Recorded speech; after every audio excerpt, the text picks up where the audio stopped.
la richesse d'une nation. Pilier majeur du tissu industriel du Gabon, la zone d'investissement spécial de Ngok veut se réinventer afin de poursuivre son processus de croissance. C'est la raison pour laquelle le gouvernement, les investisseurs et les opérateurs se sont réunis ce 30 septembre 2024 à Libreville pour échanger sur des sujets clés liés au développement et à l'avenir de cette zone industrielle majeure. Il ressort de cette rencontre que plusieurs challenges incombent à la zone, notamment en matière d'exploitation, car la production reste insuffisante. En effet, le Gabon dispose de plus de 22,8 millions d'hectares de forêts. Pourtant, de vastes étendues de forêts sont encore non exploitées. En outre, des efforts doivent être fournis pour la traçabilité des grumes de bois et pour l'amélioration de l'écosystème industriel encore faible, ainsi que pour la réduction du coût de la main-d'œuvre, qui est très élevé en raison d'une forte présence de main-d'œuvre étrangère.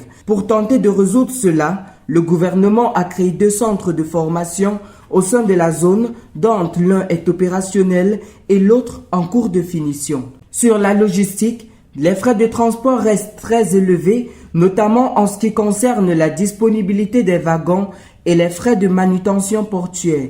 Ajoutez à cela, la disponibilité limitée des financements ne favorise pas les investissements au sein de la zone d'investissement spécial.